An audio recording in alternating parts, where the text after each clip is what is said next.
perasaan yang tak terbayangkan, hanya diketahui oleh orang yang merasakannya.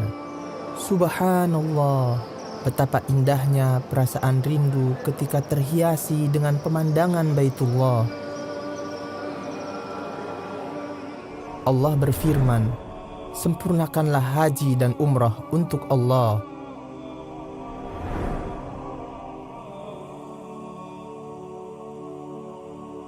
Disunnahkan bagi orang yang ingin menunaikan umrah, sebelum dia berniat umrah untuk mandi dan bersuci, mencukur bulu ketiak dan bulu kemaluan, memotong kuku, mewangikan badan, tanpa mewangikan pakaian ihram.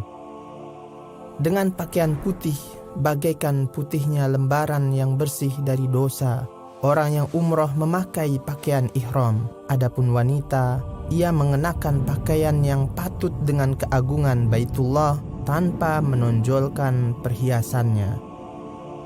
Dimulailah perjalanan yang mulia ini dari miqat. Dalam perjalanan menuju Makkah, setiap orang yang berumrah akan melalui miqat kedatangannya. Lokasi-lokasi miqat adalah Zulhulaifah, Abyar Ali untuk penduduk Madinah, Al-Juhfah, Rabiq untuk penduduk Syam, Qarnul Manazil, Sail Kabir untuk penduduk Najd, Yalamlam, As-Sa'diyah untuk penduduk Yaman, Zatu Irqin untuk penduduk Irak. Miqat-miqat ini adalah bagi penduduknya dan siapa saja yang datang melaluinya dari selain penduduknya. Penduduk Mekah berihram untuk umrah dari tanah halal terdekat, yaitu luar perbatasan tanah haram. Disunahkan bagi musafir yang melalui jalan darat untuk melewati miqat. Kemudian dia berniat untuk umrah seraya berkata, labbaik Allahumma umrah. Jika dia khawatir tidak dapat sampai ke tanah haram, dia boleh menetapkan syarat dengan mengatakan, jika ada yang menghalangku, maka tempat tahallulku adalah tempat di mana aku terhalang. Sedangkan orang yang melintas dengan garis sejajar dengan miqat, seperti orang yang musafir melalui udara atau laut, maka wajib berniat ihram di posisi yang sejajar dengan miqat itu, dan dia tidak boleh melintasi miqat tanpa niat ihram. Jika orang yang berumrah sudah berihram, maka ia harus menjauhi hal-hal yang dilarang dalam ihram, yaitu pertama, menggunting atau mencukur rambut atau bulu badan walaupun sedikit. Kedua, memotong kuku. Ketiga, memakai wewangian pada tubuh atau pada pakaian. Keempat, memakai pakaian yang berjahit bagi laki-laki. Kelima, menutup kepala bagi laki-laki. Keenam, bersetubuh atau melakukan hal-hal yang menjadi permulaannya. Ketujuh, membunuh binatang buruan. Kedelapan, memakai sarung tangan, niqab atau cadar bagi wanita. Kesembilan, melakukan akad nikah atau melamar. Dengan penuh hormat, cinta dan pengagungan, seseorang yang umrah masuk ke Baitullah, ia mendahulukan kaki kanan sebagaimana dianjurkan dalam sunnah dengan mengatakan, Ya Allah, sampaikanlah solawat kepada Rasulullah.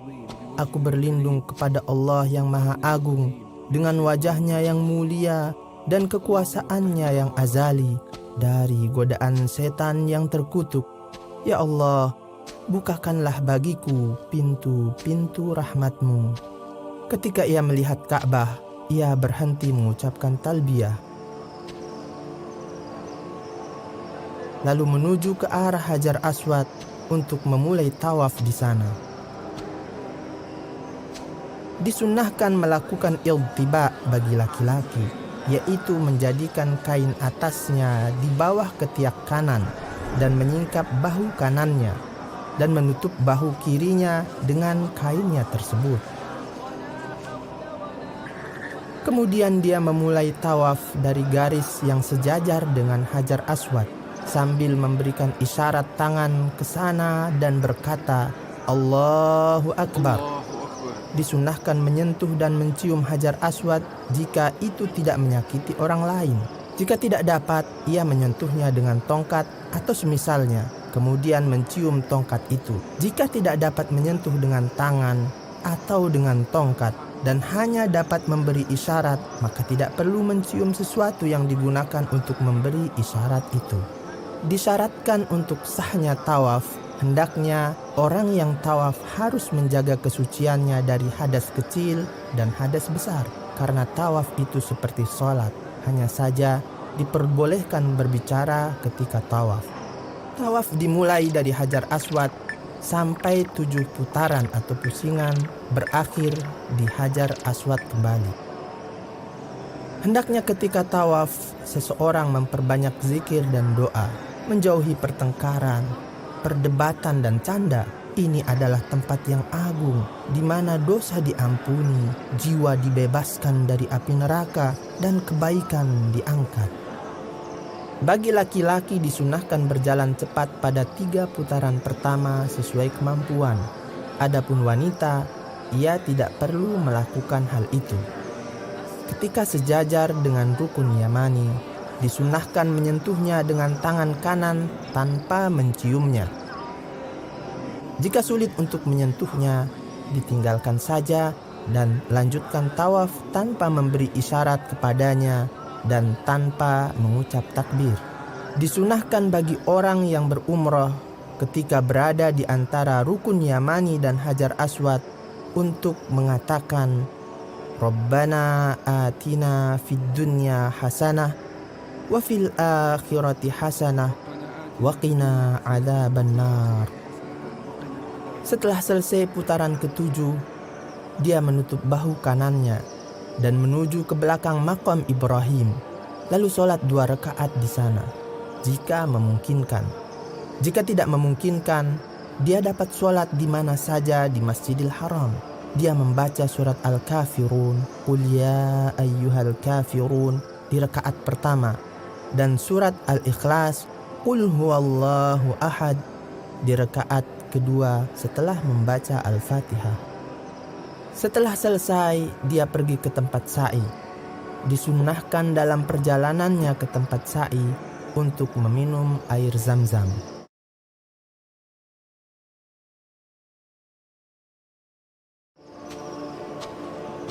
Kemudian ia naik ke Bukit Sofa seraya berkata, Nabda'u bima bada Allah.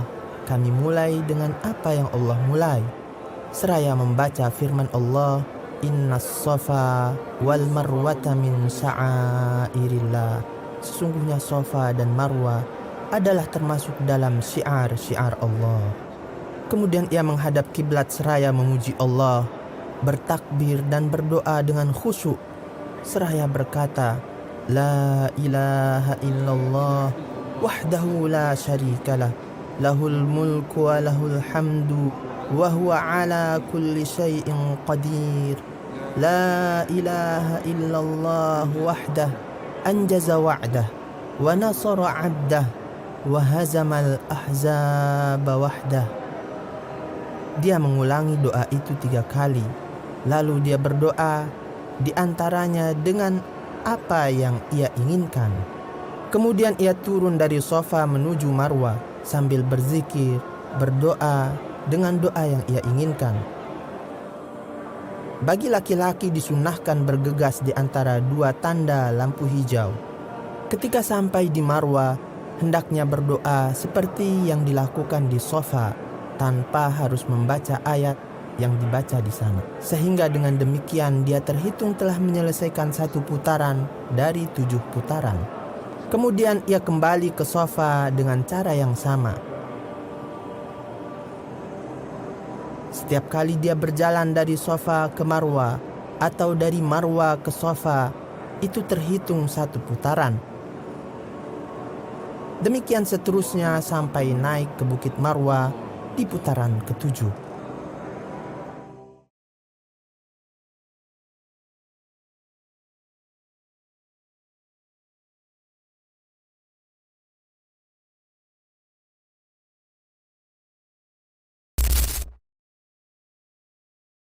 Untuk laki-laki, jika ia ingin tahallul, maka dia mencukur habis kepalanya atau memotong pendek. Adapun wanita cukup menggunting sedikit rambutnya seukuran ujung jari dari rambutnya. Dengan demikian, seluruh larangan umroh sudah halal baginya.